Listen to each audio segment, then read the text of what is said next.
Alright guys, welcome back to the channel. And if you're here because you saw our camper video on the last one, well that's awesome. Unfortunately, we're not working on that.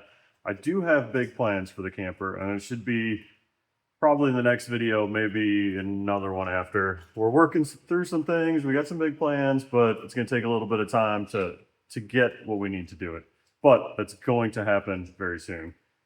If you're here because of the Cummins swapped Ford, again, thank you, that's awesome. But today we're jumping back. It's the first thing we ever built on this channel. And it is a 51 Dodge Dually. And the last time we had it out, 9 months ago, we rolled it. And if you haven't seen that video, go back to August of 2024 and watch the video where we rolled this thing. It was pretty wild.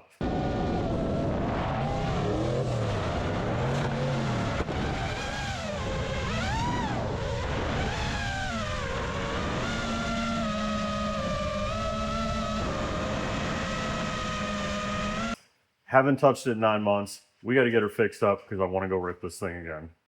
All right, so what is this thing? Quick rundown. 51 Dodge Dually, flatbed, 4-wheel drive, Bilstein coilovers all the way around. It's got 14 inches of travel. We do burnouts with it, haven't in a while, but we won some burnout competitions. We've done off-roading, we've taken it to the dunes. What makes this thing special? Well, this is what makes this thing special. I mean, you can see there's cobwebs down in the wastegate. But, so it's a 5.9 Magnum out of a mid-90s Dodge, running on LS coils, Holley Terminator X, GT45 69mm turbo. This thing makes 20 pounds of boost. It's on E85. It makes between 5 and 600 horsepower. I'm not really sure, but that's 4-wheel drive through dualies. And then obviously a 5-speed manual, because you have to. That is a beefed up NV4500. I've broken the input shaft, I've broken the output shaft. And yeah, it's basically an upgraded diesel trans now. And it rips. And oh yeah, lots of suspension travel, 14 inches front and rear. This is the original wood flatbed tongue and groove from 1951. Look at this. This thing's sweet. So what are we doing today? Well, this thing's been sitting. It's got bad E85 in it. And I might have, after I rolled it, going back to campground, I might have gotten a little excited. And this thing blows fireballs, blows them out here, and it blows them out the exhaust down there. And after rolling it, I put her on the 2-step, blowing some big fireballs, you know, looking all cool and stuff. And this header gasket is entirely gone. This thing sounds awful. So I need to get that fixed up. And then it also has, on this side, because we were trying to do dirt drags with it. I say trying, we actually did. You can't see it down there. But there is a slipper clutch, hydraulic slipper clutch in there, and it just seems like it's slipping too much. I couldn't ever get the clutch to fully hook up. And this thing has a nasty, nasty Kentucky clutch in it. So we're gonna pull that out. I mean, they were designed around front wheel drives. Maybe I'm just flowing too much hydraulic fluid for it. Pull that out, fix the exhaust leaks, get her tuned up. And we're gonna go rip this thing. Like 4-wheel drive launches. I put the slipper in so it didn't break the trans. I'm going to take it out, so there's a chance we'll break the trans now. But it is what it is. We're going to get this thing back on the road. 9 months is way too long for this thing to be sitting. I mean, you can see all the barn dust. That's just unacceptable. We need to get this thing back on the road, surprising people and scaring the crap out of them. And I want to do dirt drags again, so we'll tear it down first and see what we find. Now that I got the front torn off, I'll show you guys a little bit more of what's going on. So, stock 5.9 Magnum with a cam, head studs, head gaskets, rod bolts, but stock rods, pistons, crank, heads, intake. It's running the Kager intake, big old air to water intercooler mounted down here, and then you can see the coilovers. And here's the slipper clutch we're going to pull out. And then on this side, you can see the big old GT45. We custom built these turbo headers for it, crossovers up front, comes up. We're gonna have to pull this whole side off because this header gasket is completely gone in the middle on the top side. There's just nothing left. Got a little too happy, but looks cool, sounds cool. All right, I thought this was gonna be like a quick and easy, slap a header gasket on, remove the slipper clutch and go rip it. Maybe change the oil, but I don't know. Looking at this, that is a lot of oil in the downpipe. Like, a whole lot of oil. Turbo, same deal, puddling. I guess we gotta pull the turbo and see where there's oil coming from. This thing has been a little smoky on startup, and I just kind of attributed it to, you know, we rolled it over, maybe bad valve seals, I don't know, because it goes away after startup. But that's not good. It's teared apart. All right, I'm just bringing you guys along as I tear this down, so you're finding it as I am. So here's the intake coming out of the turbo. That is quite a puddle of oil. The only place the turbo could get oil from there, because that just goes to the air intake, be from the turbo itself. It did flop to that side, so it wouldn't have drained out of the turbo. So then that comes down and goes to my intercooler, which also has a bunch of oil sitting on that side. So I'm gonna keep tearing it down because nothing is definitive yet, but this is leading me to believe that we might have just filled kind of that whole side of the truck with oil when it was on its side, because the intake is actually dry, which it probably had oil in it and it just sucked it out. But it's gonna be smoking because it's gonna be pulling that oil out and it's gonna be pulling this oil out. So yeah, and there's oil in the exhaust that's gonna smoke. So I don't know. We'll get the front end tore off, and then the exhaust port should tell us. If all the exhaust ports are oily, or some of them are oily, we got a problem. But hopefully this is all just residue from when we rolled it, but I would like to find out. So I think that's just oil from when she rolled over, and let me show you why I think that. All right, so up here, here's our driver's side. That thing is bone dry, no oil. Great news. Passenger side, let's go up here.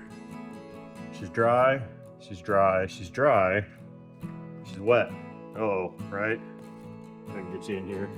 There you go. The last one's a little wet, which concerned me, so I threw a compression tester on it. Good compression. I just threw the leak down tester on it. 7% leakage, so well within spec. So I think that's just some residual oil that's probably just sitting in that cylinder because it did flop to this side. So what I'm gonna do is try to get all this oil out of everything that I can. But I think this motor is good to go, which is nice. Really did not feel like putting a new motor together. So, and then, oh yeah, if you look here, that is my blown header gasket. You know how much a 1-inch gap on a header gasket, how much noise that makes?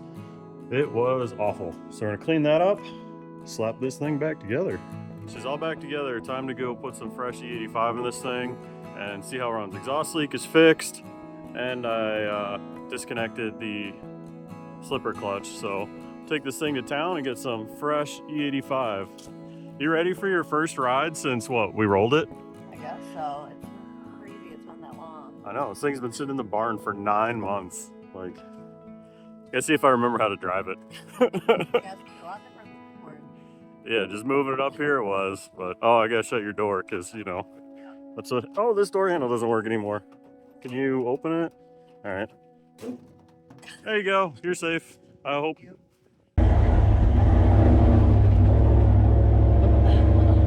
What? Not so smooth as this thing.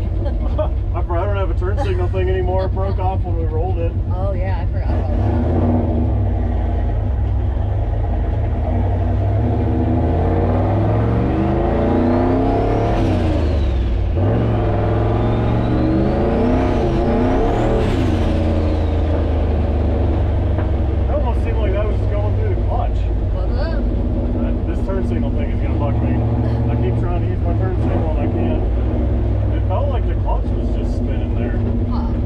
Spinning the rear tires. It felt like it was, but maybe not.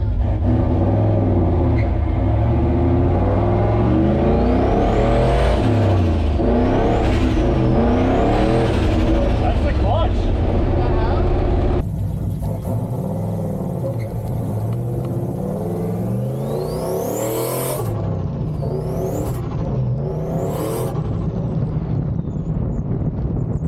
Held second, but it wouldn't hold third. That's weird. Yeah, what's with that? I don't know.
have to dig into the hydraulics and see what's going on with the clutch. Because Yeah. it should be holding. It wasn't slipping before. The Yeah. pedal feels really weird, so I don't know if the fork's hanging up or That's the what I mean, hydraulics like, are could something hanging have up. gotten hung up when you took the slipper out? Like, No, that was just in the hydraulics. No, there's something with the slave. Might be a bad slave. I might just have to shorten up the rod again. I've had to do that before. I don't know. Something's not right with the clutch, but that's why we test drive it. All right, I took like a 1/4 inch off the push rod on the slave in case that's like holding pressure on the clutch. I don't think that's it, but we'll try it. Everything else feels fine. The trans is just puking oil out the back of it. It must have lost the rear seal, and that's why it's rattling, because it's low on oil. We're not going to drive it that far, so it'll be fine, but it seems like the transfer case is at least going to have to come off to fix that. So we'll see. We'll see what this feels like now. how's your turn signal? What's that? So how's your turn signal? It I still saw you doesn't go work. for it. Yeah, I'm going for it every time. It still doesn't work. Yeah, the clutch grab's right off the floor now because I shortened that.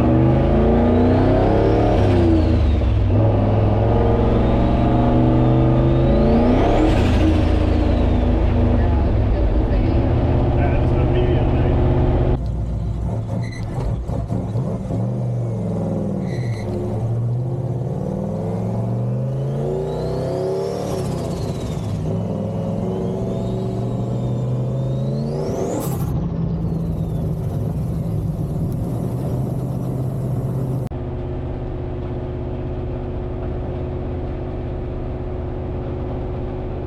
I don't understand why it's so bad. I don't either. Unless it was this model? I don't know. I mean, it was slipping when you were doing the drag. But, It just seemed like it was never fully engaging. I feel like it's a hydraulic problem. yeah. Hopefully. Don't think it's the clutch, but I don't know what it would be in the hydraulics.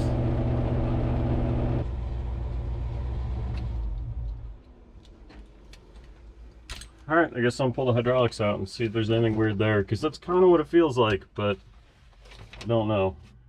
It's weird. Hopefully there's something to tell you. The pedal feels, oh, it just feels weird, but it feels like it's fully disengaging, or it feels like it's fully engaging, so I don't know. Pull it out and see Very what's going on. strange. Yeah, it's weird. This thing should hit hard, and it doesn't. The clutch looks dry, so I don't think it's oil soaked, but pull it out and see. All right, guys, I got the sleeve pulled out of here.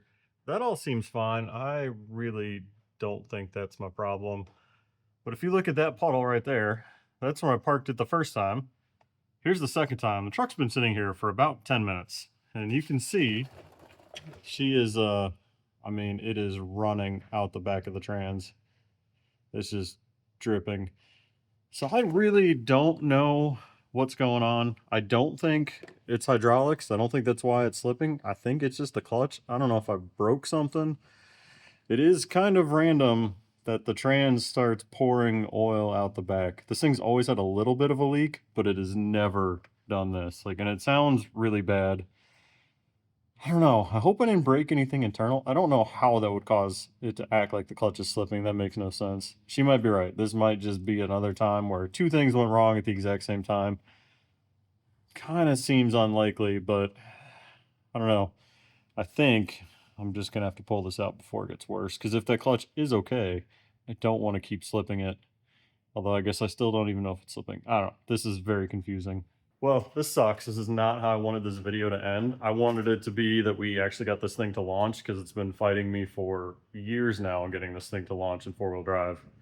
And I don't know what is going on, but the trans has to come out. I got to take a look. I got to figure out what's going on.